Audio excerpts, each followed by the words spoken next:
Hello, and welcome along to this webinar hosted by the British Association of Landscape Industries in conjunction with the Trees and Design Action Group. A warm welcome from myself, Owen Baker, and colleague Fran Bianek at BALI. Before we hand over to today's presenters, I would like to briefly explain a little about the webinar platform that we're using today called GoTo. GoTo is slightly different to Zoom and Teams, which you've probably used before, so I thought we should go through the runnings, the basics before we start. Okay, so I'm hoping now that you're seeing a familiar or similar looking screen to what I can see now. This is a screen grab of an attendee view. On the right hand side, you will see a red box and a yellow box. Now, all attendees will be muted throughout the presentation. So to answer a question, you actually have to physically type it in on your keyboard. The question dialog box that I've sort of circled in red, there is a small arrow to the left of the word questions. If you click that, it will drop down and you can type in your question. The intention is that if you submit questions during the two presentations, these will be collated and these questions will be posed to both Jeremy and David at the end of their presentations. My colleague Fran will be collating the questions. Obviously, to sort of get this the dialogue control panel out of your screen entirely, you look towards the top, there is a little yellow box that I've sort of created. If you click on the arrow there, it should move the whole control panel to the right of your screen and you can enjoy the presentation. Okay, beyond that, I'm hoping that there shouldn't be anything else that would cause an issue. Obviously, adjust the sound with your own speaker dialog box on your own computer. Okay, so if we progress to the next slide. Okay, and the real reason you're here. So we're really pleased to be here today to be joined by Jeremy Barrell and his associate David Johnson as part of the Trees and Design Action Group. Founded in 2007 as a not-for-profit and an apolitical collaborative forum, the Trees and Design Action Group brings together individuals, professionals and organisations to support the role of urban trees through better collaboration in planning, design, construction, management and maintenance of urban trees. We're lucky here to be joined by two trustees of TDAG, the Trees and Design Action Group, Jeremy Barrell and David Johnson. Both will be delivering a 20-minute presentation, and at the end of that, there will be a question and answer session for attendees to pose questions to both Jeremy and David. Okay, so if I now hand over control to Jeremy.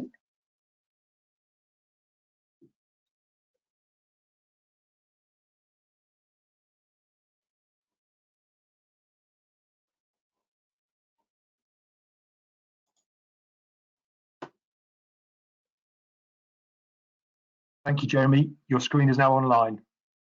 Okay, thanks very much, Owen. Hi, everybody. It's great to see so many people attending. My name's Jeremy Barrell. I'm a tree consultant, and rather than give poor old Owen the tedious task of explaining all my credentials, I thought it's easier to do it visually. We are tree consultants. We work all over the UK and other parts of the world as well. But this is just a quick map to show you the main areas that we work in. We've done over the last 20 years 7,500 different projects, with the bulk of them in London and then in the south where we're based, and the pink arrow shows you where we're based in Hampshire. And so the point of that is really to say that I'm not sitting here as an academic trying to tell you what you should be doing. It's actually what we're going to see today is very much our practical experience, I suppose, what we've learned over the years and what we've done wrong and what we've done right and how we've tried to move forward.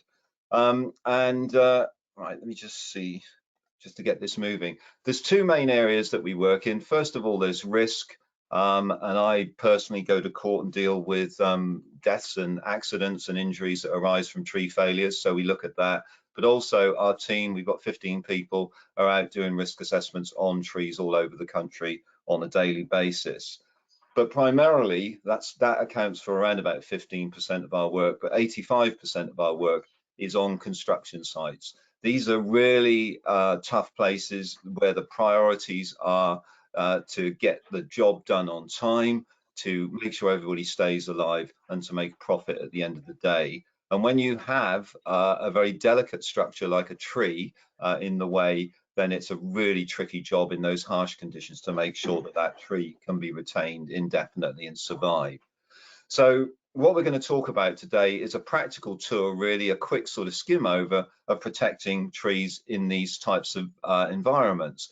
And although this is from 2008, it shows you some of the key elements to it. We've got the good trees in the center there, but we've also got this very robust protective fencing, and that's something that we'll look at in a second, to try and make sure that all of this debris and activity that happens out here doesn't adversely affect those trees.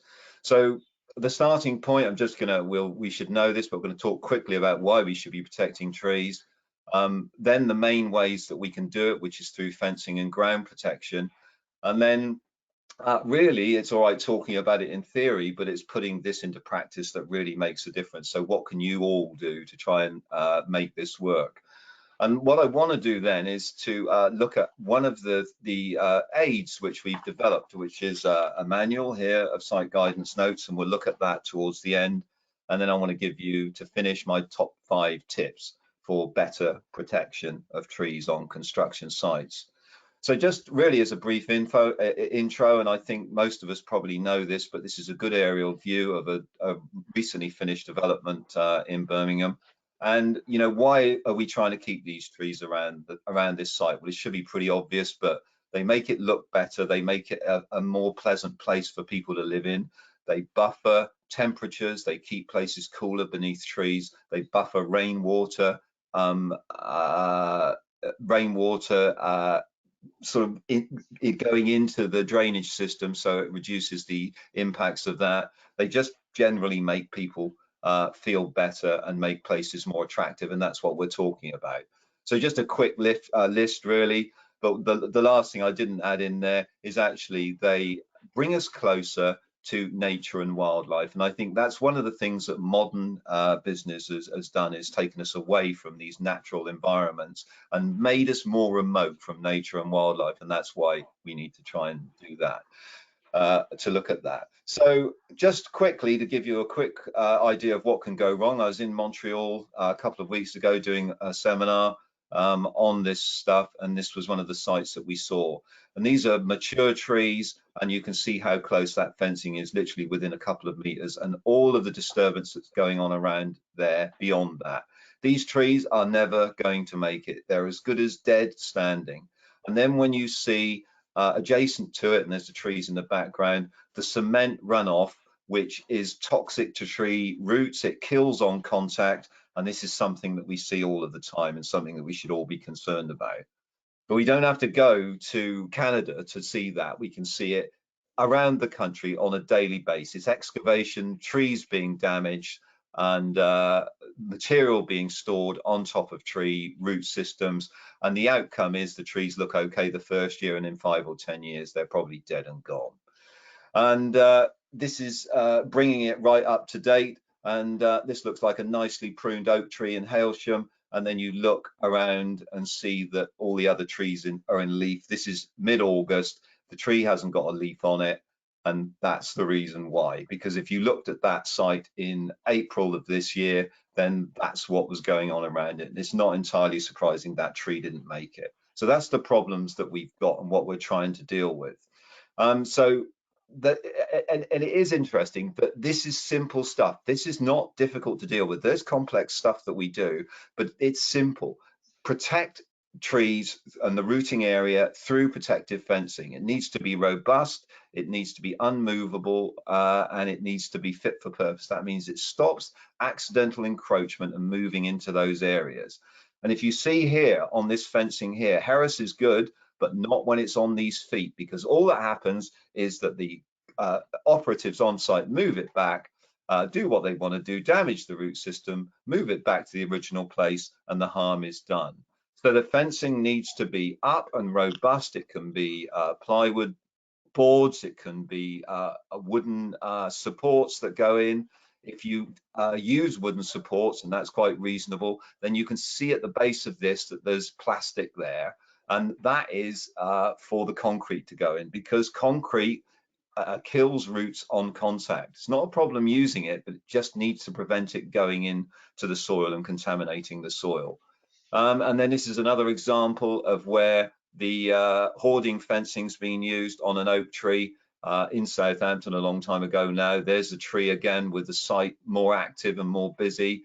That's an aerial view, and you can see all the intensity of development around it, and all that area within there is relatively protected.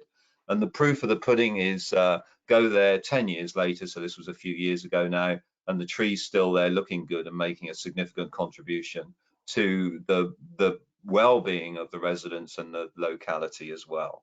So that's what we're trying to do. In terms of trunks, so that's about roots. In terms of trunks, this is an example in London more recently, a couple of years ago now, but you can see that we can box in those trunks to stop accidental damage, protect the ground around where the roots are, and stop too much activity contaminating that root system there.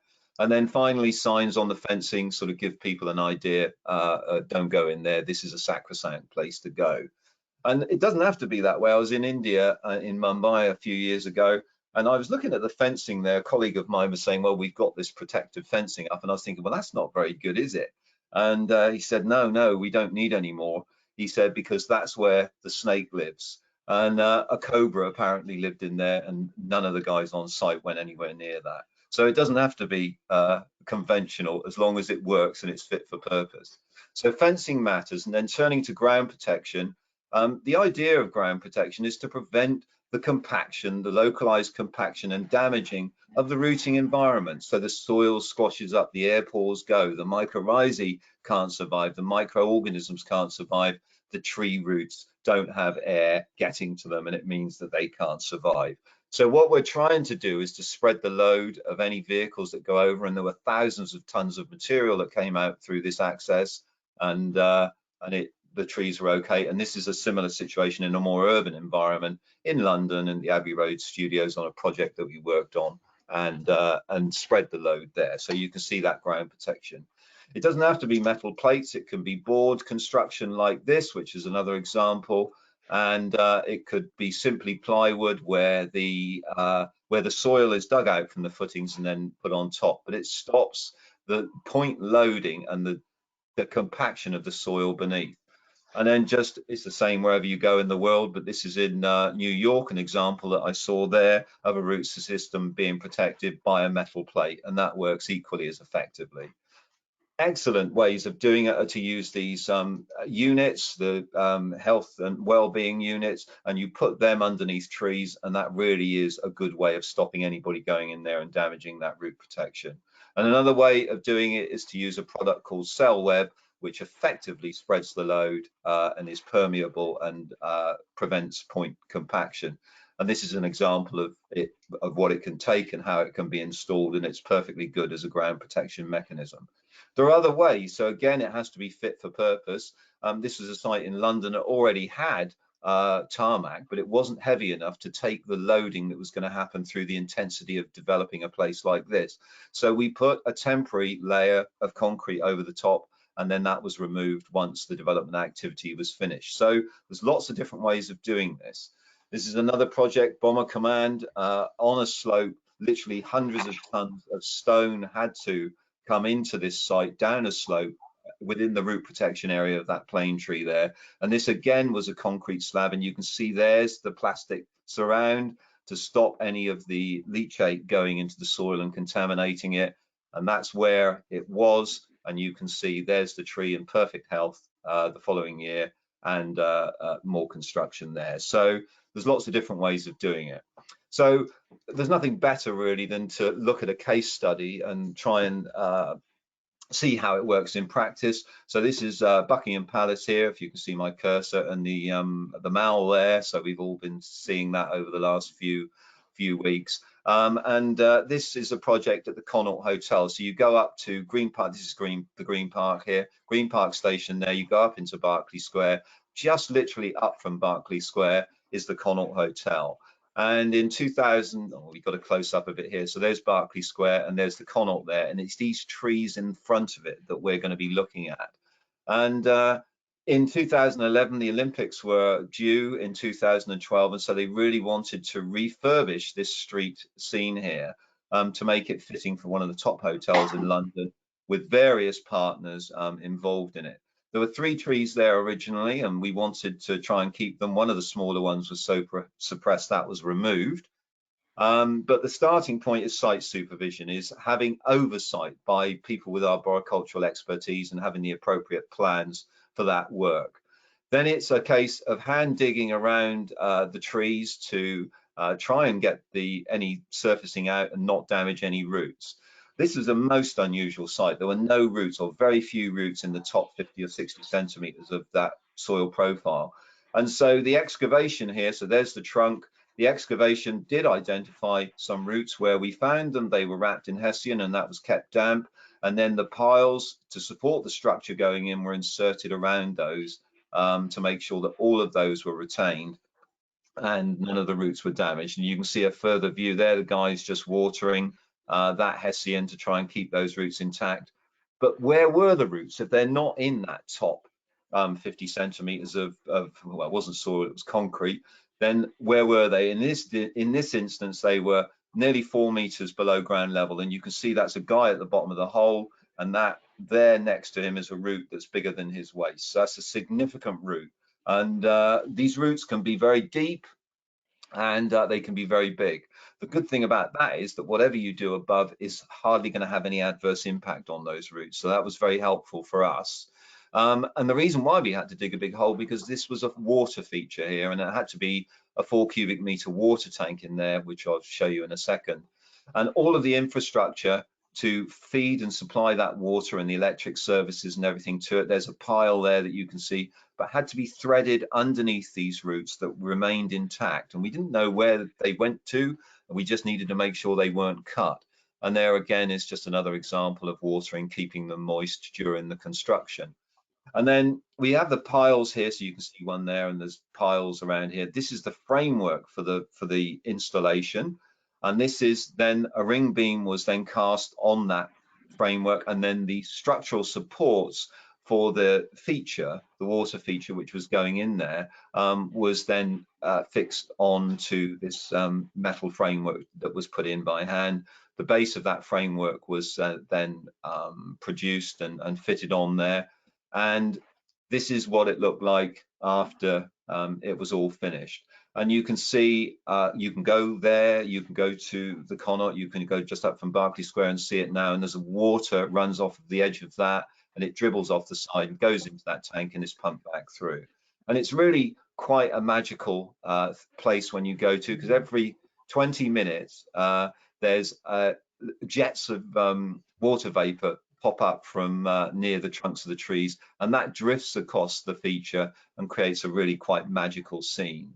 And at night is fantastic because you have that misty sort of feature plus the lighting as well. It really is something else, and it was fantastic for people going to the Olympics for 2012 when that was finished. And then 2012 it was finished, and then 2017 here you can see the trees still in perfect health. In fact, they've been pruned a little bit because they were growing so well, and everything's still intact. So an example of what can be done. So how do we implement that in practice? How do we you know, one of the gaps we found was the guys on site are critical. How do we tell them what we do? And this is where we produced a series. We found that there were 12 things on site that tended to be problems, and we produced this manual with all of these 12 elements in it, and they range from site supervision to pollution to control to height regulation to excavating within root protection areas, installing surfacing, installing buildings, installing services, and then landscaping. And we produce those as individual site guidance notes, which can be downloaded from our website. And also there's a manual which you saw here, and this happens to be the French one. They've been translated into Swedish and Spanish as well as English and French. So an international document that you can use. And here's just an example. It's the French version, but it doesn't matter. Each one's individual. So this is about protecting the soil. We have a summary at the front, a bullet point summary, so that the guys on site can find it very easily, understand it's not lots of text to read. There is some explanation that goes in with, but the bulk of it are photographs of what can be done, because we find that the guys on site don't tend to read much, but they do understand photographs and they can see what to do from photographs. So this is a very, very effective way of dealing with it. And then finally, at the end of each site guidance note, there's a summary of what the relevant technical guidance says, and that tends to be the British Standard, although there are other references that we use as well. So what it does is we have those 12 elements, and you'll see here, and I'm going to pop this QR code on the screen, but you can see that each of, and if you get your phones out and pop that on, put it on there, then what we found is that people on site don't tend to use keep reports or use references on site, but they do have plans. And if you can put this on a plan and they want to know about fencing, for example, then they can go to SGN2, they can download this straight onto their phones, and they've got the information straight away.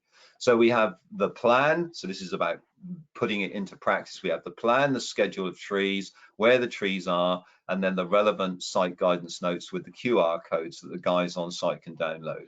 They don't need the report, they can do everything in terms of tree protection from the plan. And then there are multiple areas where, multiple publications that I've written that explain how this happens in detail, and you can view those if you want.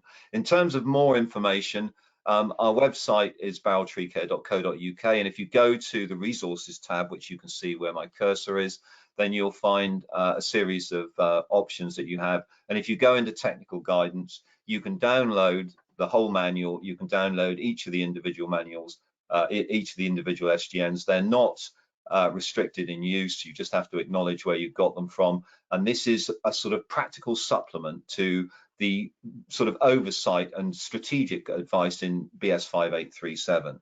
So that's where you can get more information. And then just finally, to just tidy up with the Trees and Design Action Group, which I'm a trustee. I don't have any affiliation to any other organization, or I have affiliations, but I don't proactively get involved in them. But I do with TDAG, because it's a very efficient organization. You don't have to pay to become a member. And effectively what we do is oversee and identify where there's a problem or where there's an issue that needs clarification. We then commission specific research and investigation, and then write a guide that is then useful for people wanting to make a difference on the ground. You don't have to pay for these, they're all free to download. We basically get the finance before the documents are written. The latest one that we have written, the larger document, is Trees Planning and Development, a guide for delivery. And that's how to maneuver around the UK planning system. And there are others as well. So just finally, I've got 20 seconds left to whiz through it quickly. My top tips for protecting trees. First of all, it's simple: fencing and ground protection. You get that right, and you're going to be 80% of the way there. We know that plans are much more effective than reports on site. The guys will read plans and use them, but not so much reports. And we know that images are better than words. If people can see something, you know, even the most practical guys can say, "Oh, I understand how that installation is gone," and they can do it. And really, keep it basic, keep it simple. There's no need for complication here. This is not hard to do, and yet hardly ever happens. And one of the key elements to being successful is to use arborists early in the process and have this advice all the way through the process. So that's my mine done. 20 minutes goes very fast, doesn't it? So and David is going to talk to you now about planting trees, I think.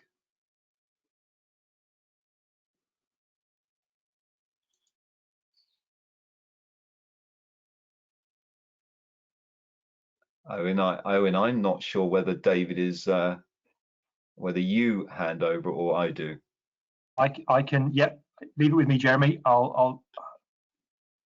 All right, that's fine.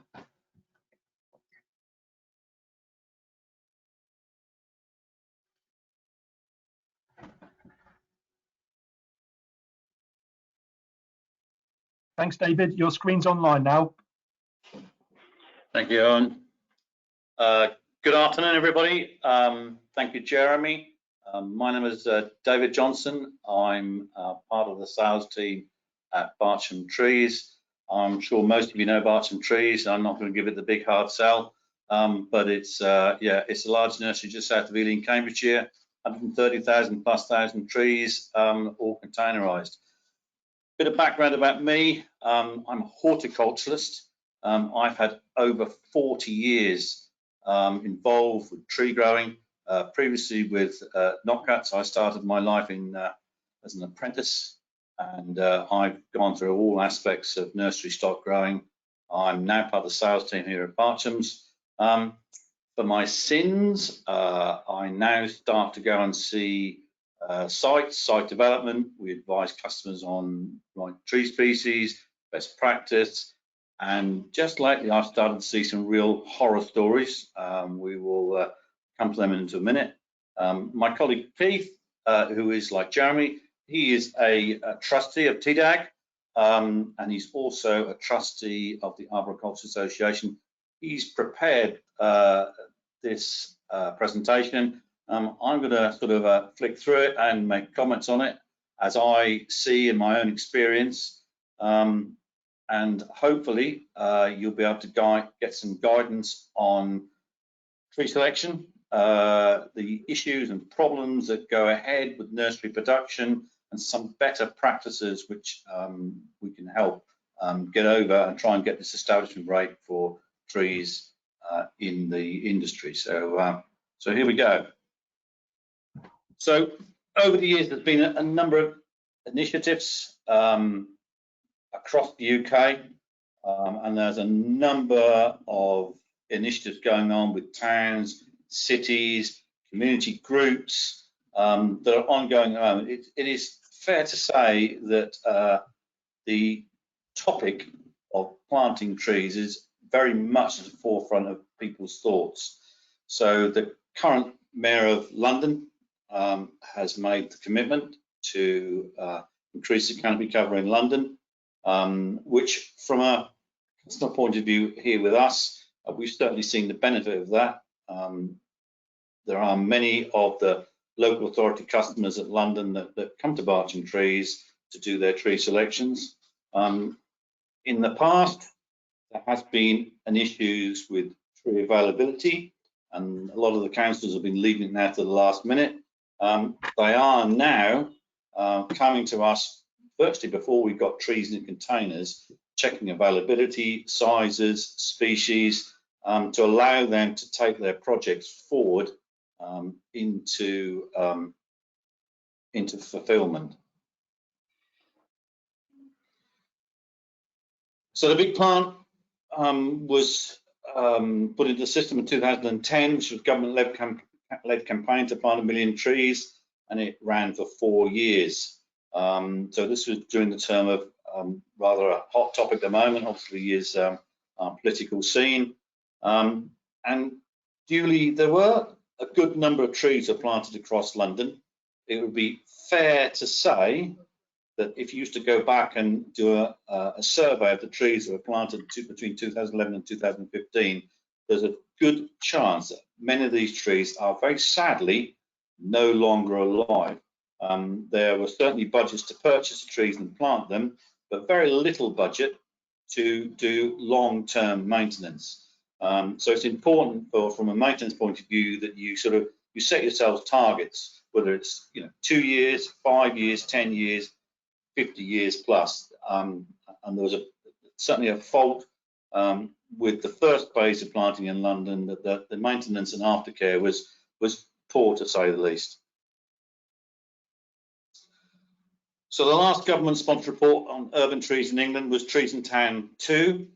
It's published in 2008. It's probably due for an upgrade. And it concluded that an average loss of 23% of newly planted highway trees and 24% loss of rate for newly planted trees in public open spaces. Quite a shocking statistic. And I would think that the BALI membership that do tree planting for development sites, as housing development sites, certainly in this year and the previous 4 rather dry springs, I would say that that figure of failure rate is probably now closer to 60 to 70% in the last 12 months. Certainly the sites that I've been to, they're probably glad that autumn's come along, because they were rather sparse of leaves come the middle of end of summer.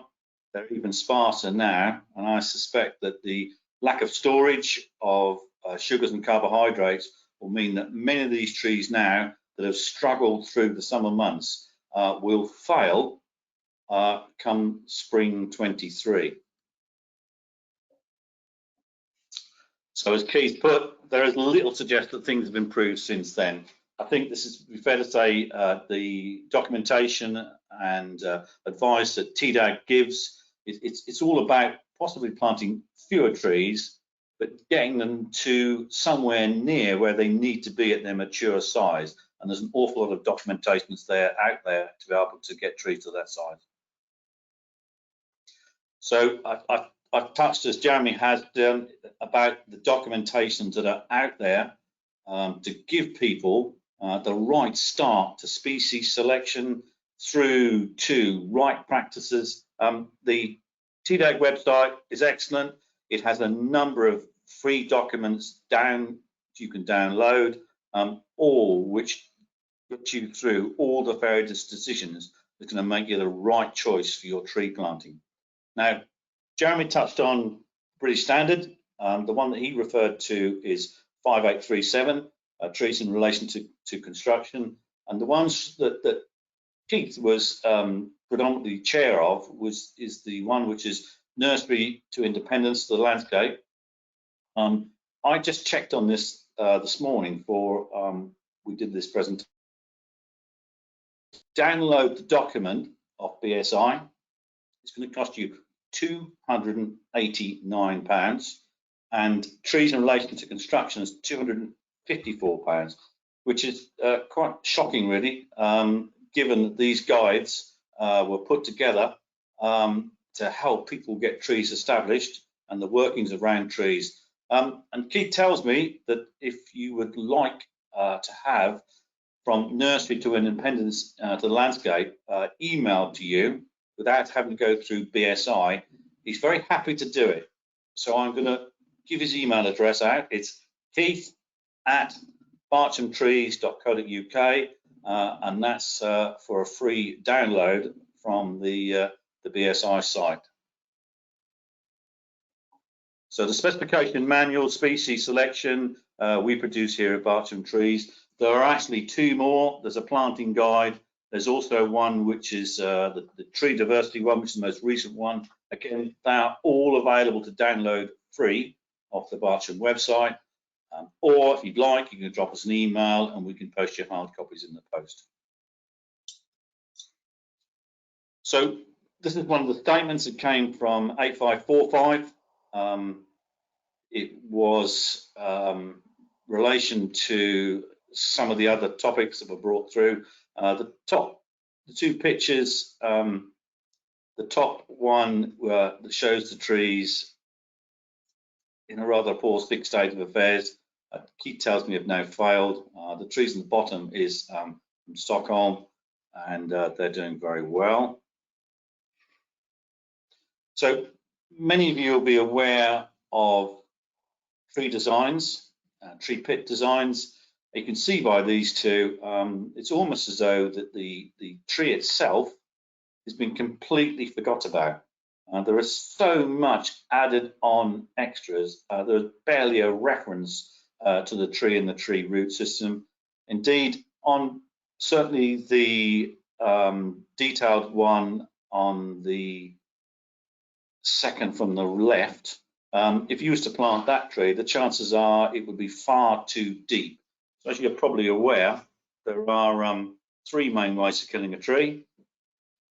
There are some others, but the 3 main ways is not enough water, too much water, and planting too deep. And certainly from that pit specification, from a contractor following those instructions on the ground, you would certainly have some issues with tree failure. There's also other methods, plastic crate methods. The picture on the far right, they've gone to great lengths to putting in the plastic crates to increase the rooting volume. But what they've actually done is they've actually put a membrane to the whole bottom of the trench. So they've actually defeated the object of somewhat increasing the rooting area. So there are a number of products, street furniture, whatever you want to call it, that are an added sort of hindrance to the poor trees establishment. Tree grills, tree guards. The bottom right-hand picture is probably familiar to to housing developers, where you've got a huge, great engineered pit and a tiny little tree planted in it. Top right, sadly, many trees now are still lost through vandalism. There are still many idiots out there that don't value the benefits of trees. So it's often that the tree objective exercise forgotten is the product mythology. And this little guide, which was produced by Glyn Purcell and Andy Hirons, is a great help when it comes to checking over the requirements of the basic tree for establishment. There are lots and lots of things you can take from this, but the 4 basic things for tree establishment is part of that document. So there are basically main factors for tree establishment, and there are 4 key factors. Obviously, air, water, nutrition, space above the ground, and below. So without these trees, without this, young trees will eventually fail. So this picture is a picture from Stockholm, and there is a Stockholm tree method where they've basically ripped up the whole of the street, and they have used lumps of granite, almost the size of your fist or your coffee mug, and they've washed into the biochar and organic matter, and they've allowed these trees to root into it. Certainly, some of the best tree establishment that I've seen in London was actually from an old bomb site where, from the World War II, that they'd used an area to drop, to store rubble, and it was on a school playground site where they'd cut through it to make a building, and the tree root development was quite amazing. So some of the most basic things out there in the natural world are actually some of the better things to do than it is by burying lots of plastic into the ground. So this is a rather good example of the development of trees with restricted rooting space. So you can see eventually, when these were first planted, these trees were all of the same size. So clearly the ones in the middle do not have the rooting volume, so therefore you've basically got a slightly bonsai stunted trees. Those trees on the outside have got more rooting access, whether it be to open beds or more soil access, and they are doing much better. So clearly rooting space comes into its benefits. So this picture is from London. The 2 pictures speak for themselves. Clearly, when the trees were first planted in and around 1947, and the most recent picture here is now 2014. These obviously are London plains, and they clearly had the right effect. And clearly, in 1947, they managed to do things right. Ironically, London plain now has got a threat of London plain canker stain, which is not yet in the UK. It is far north as Paris. And obviously, were this to get into the UK, we would have a serious problem over the London plains in London.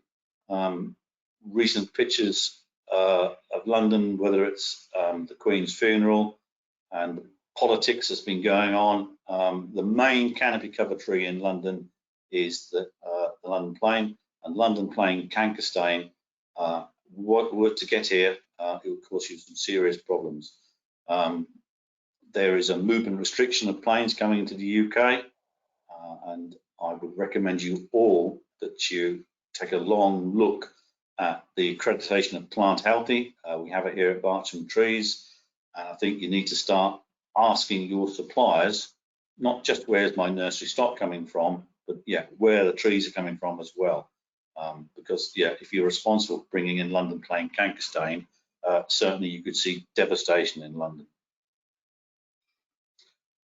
So I won't dwell on this picture for too much longer, other than to say that that's probably me in the bottom right-hand corner, having a rest against a tree trunk. But this, the benefits of trees, as Jeremy touched on earlier, this is a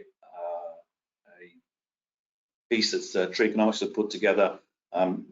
We all know the benefits of trees. You know, I recall many years ago when my children were at primary school, in the middle of the summer, they used to have a sports day, and it was quite a hot, sunny day. And after children had done their kids' race, without any prompting, they all used to go and sit underneath the tree for some shade.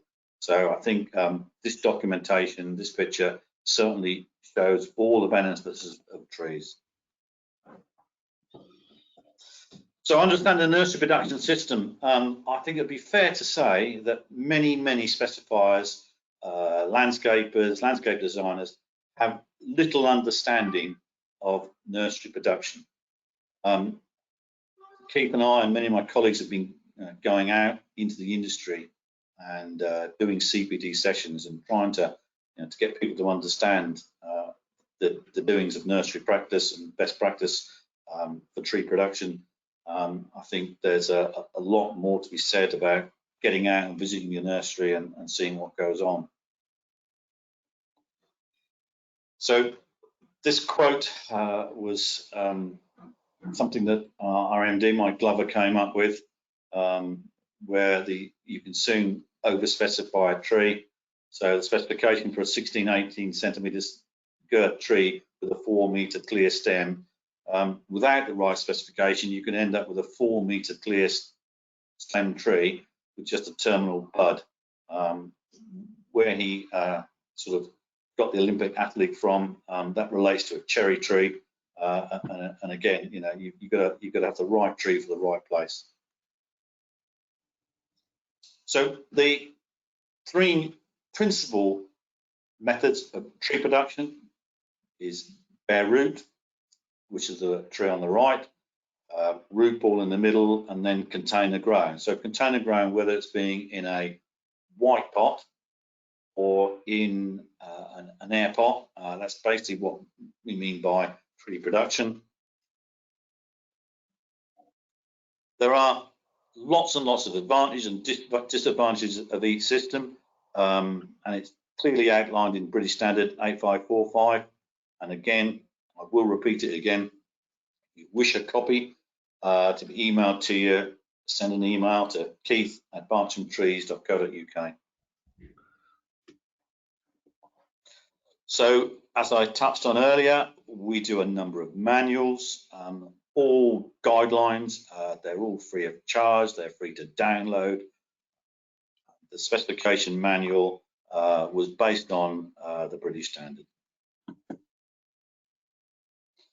So, importantly, it's important to understand the specification of the basic tree that you wish to have from the nursery.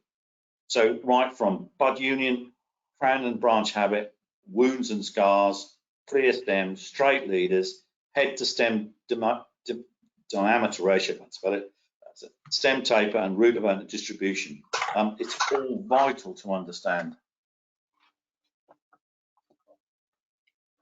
So there are lots and lots of do's and don'ts about nursery production, and I think all I can say is that, you know, use the downloads, use the guidelines, come and visit the nurseries. It's important that you have an understanding about how these trees are produced.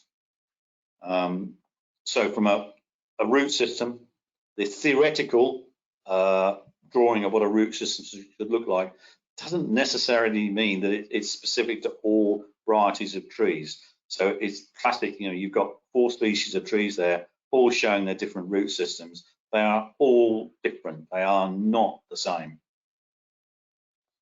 So from purchasing trees, you need to ask your nursery about how many times the trees have been either undercut or moved in their life. Hopefully, if you're offered a cheap root ball tree, the chances are it is not been undercut or moved sufficiently enough in its lifetime to create a fibrous root system. And you should be able to break the root system down, and then if you were to work through the root system, you should be able to see how many times that tree has been moved or undercut, had its roots severed, so it produces a fibrous root system. Sadly, obviously, when you with an airpot tree or a white bag containerized tree, when you remove the white bag and the airpot, you can actually see the fibrous root system. That is not the case with the root ball tree. So just to say that, you know, it's not all perfect about containerized trees. These are examples of where things go wrong: thickening, girdling. The picture on the right is the tree that's been grown in a black pot, and it's just thickened and girdled. That tree will really struggle in its lifetime when it gets out into the urban environment. So I'll just read this out. We're coming to the conclusion of my talk now. So I think what we're trying to get to you is that educated and informed choices coupled with reduced resilience on product pathology can help close the performance gap. But obviously, each site is completely different. No 2 sites are the same. These are 1 or 2 examples where things have gone wrong, where trees have just not performed in highway planting. And this one is rather interesting. So this, we were asked to come and check out a site for what we thought we'd supplied the trees for. So this site was in Wandsworth, and this was Himalayan birch. And of all the things that could go possibly wrong, this has gone wrong with this. To start with, they're actually planted too deep. So you can see by the first arrow where the soil mark was. The nursery line was clearly where they should have been planted at, and then there was a slight root flare. But it has got a hockey stick root system. So in its very early stages, it had been lined out in a tree field. It had been planted in such a way that the root system followed a heavy soil line. So what we class as a nick, and the tree roots had followed the soil line. But actually, the worst possible scenario was this was a made-up root ball. So the client had bought a root ball tree, or at least they thought it was a root ball tree, for a tree that had been physically root balled directly on the nursery. What it actually done is they'd actually done a made-up root ball. So the tree was lifted bare root. Someone else came along, added soil, pulled the hessian strapping around the bottom of it, and called it a root ball tree. So no doubt you'll all understand that this tree failed. So just a few more bad examples of street furniture, root protection, not so much root protection, but tree protection, stem protection, root grills. Good examples of where tree planting has gone right. Again, this is the Stockholm tree method. I would suggest you all have a look at the Stockholm tree planting method. It produces good results of trees. 1 word of warning, if you plan to use demolition rubble into backfill sites, just bear in mind obviously that brick mortar is likely to change the pH level for the roots. So just a reminder about the TDAG website and all the downloads that are available. There are several, as Jeremy listed. It's free to join. The downloads are there for you all to download. So is the Barcham website. I think the various things here speak for themselves. Again, I've been to so many sites now, and I've seen what is basically a basic lack of skills understanding. It doesn't matter if you've decided to use bare root trees, root ball trees, the understanding of what the tree needs is basically forgot about.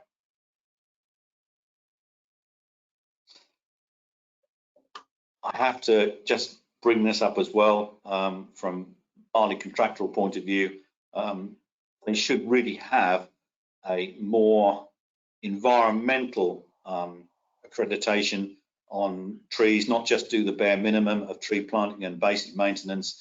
There should be some form of dialogue between the clients, the public and the contractor about how they can get their trees to live more successfully. I believe now we're going to go on to some questions. So I'm going to hand back to you, Owen. Thank you very much, David. Yeah, and thank you, Jeremy, for your talk also, both really thought-provoking and interesting. So the only question that BALI's received is in relation to Keith's email address, where attendees can download or be sent the British Standard. So am I right, it is Keith at barchamtrees.co.uk? That's it, Keith at barchamtrees.co.uk. Fantastic, thank you. Yeah. And there's just one more question that Fran's just going to deliver to me now. Owen, I was going to say, Owen, while we're waiting for that question, I just, as there's not many questions, I just wanted to emphasize what David has said about trees from nursery to independence in the landscape. And if people can only take away one thing, it's table 1 on page 21, and that's it there. And that sets out the checklist for when you're buying trees. And what everybody should be doing is, first of all, when they specify trees, they should be using that checklist and saying, this is what we want. And secondly, when those trees turn up on site, there needs to be someone there to check them. And if they don't comply in any way, they need to be sent back. And if we just did that one simple thing, that would deal very much with one of the many elements of why trees are failing, and one of those is the tree quality at the point of arrival, along with how they're planted, how they're maintained, and a range of other things as well. So if that's just the one thing people take away from this thing today, that will really make a difference. Thank you, Jeremy. Fran's just jotting down the question now. Actually, whilst we're just waiting for that, if I may ask a question, regarding the sort of cutting of the burlap or the material that root ball trees are transported in, BALI's often contacted by contractors and designers asking what best practices in relation to sort of planting trees, particularly where there's sort of the steel mesh has been used to retain the root ball. Could either of you comment on whether it's best practice to sort of cut and sort of metal or sort of loosen the burlap or the membrane, or what your thoughts are on that? Well, from a nursery point of view, we handle a number of root ball trees that go through the system, and the one thing you need to look at is the spare wire that is sometimes left as part of the root ball netting, which I have seen where they've taken the wire and wrapped it round the bottom of the tree, which is basically going to garrot it. But obviously the hessian is biodegradable, and the wire should also be biodegradable. And from a good practice point of view, I would certainly be cutting away the very top of the wire and opening up the root ball. You will also see where the nursery line has been, because sometimes when these root balls have been moved from one position to another, there is a tendency to squash the root ball up and push the nursery soil up against the rootstock, which ends up with more soil around the bottom of the rootstock. So by opening up and just clearing away the top, not only will you pull away the wire, you'll also be coming down to where the root level is, which is the accurate level, not where the soil line is. That's really interesting. Thank you, David. I'm just now going to read out a question that we've been sent in. If you just bear with me.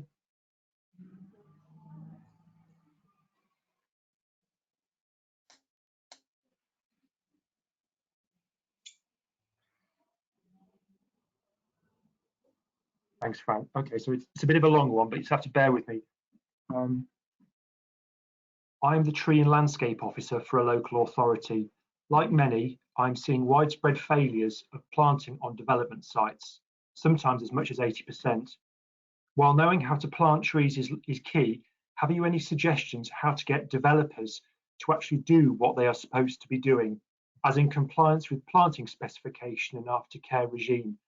With the best will in the world, there are not enough planning enforcement officers to police them. Do you want me to go on with that, Jeremy? Because I think that's probably just quickly. I think that it's exactly the same way that conditions are basically used to ensure that the arboricultural elements are done properly. So the conditions are robust and very clear. And what we don't have is we don't have similar conditions or arboriculture or landscape oversight of a lot of the work that developers do. So this is primarily down to local authorities not using the available mechanisms as effectively as they possibly could. And that's why the new TDAG publication, which is Trees and Planning and Development, is really useful, because that will give you some really good tips on how to try and make the most of what actually is a very effective planning system that we have. The framework sits there to be able to do it. The problem is with implementation and resources, and that's what that publication deals with. So that can be downloaded off of the TDAG website. David, sorry, I didn't mean to. No, it's all right. I've got a development site, housing development site, actually very close to where I live. And the one thing that I think the developers need to engage is the public, the people that are owning the properties where these trees are in situ.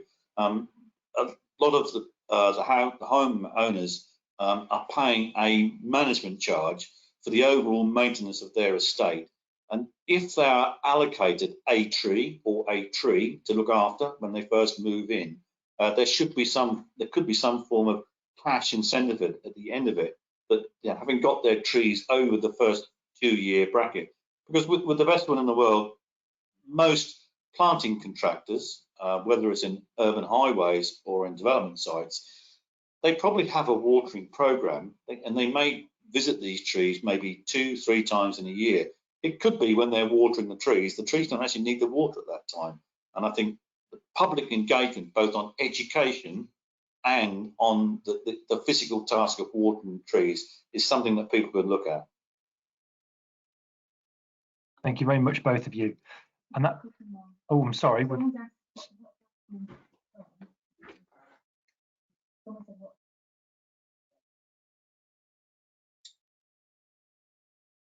Sorry, we have one more question, sorry.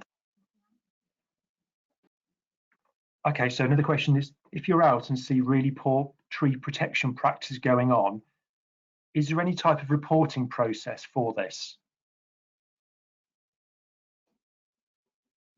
Oh, that must be. It depends whether it's under the local authority control or whether it's on a development site or the main developer. I'm sure there is. Each local authority has they should have a tree officer, planning officer of some sort. There has got to be some form. A lot of it is, if you're going to report like a leak in a pipe on a highway, there is the same way of doing it. I guess there must be some form of official site that you can go onto within your borough to formalise some form of complaint. Whether it's listened to or done about, two different things. The way to deal with this is the only way that really you can make a difference is if you have robust planning conditions that say what needs to be done. And if it's not being done, then you need to get a record of it. And then that's why we use this manual with our planning submissions, and that allows the local authority, if something isn't being done, so the protective fencing or the excavation or the ground protection isn't right, if this document sits with the planning consent and is mentioned in the planning condition, then that is a legally enforceable document that can be used to say to the developer, you haven't done what you promised to do.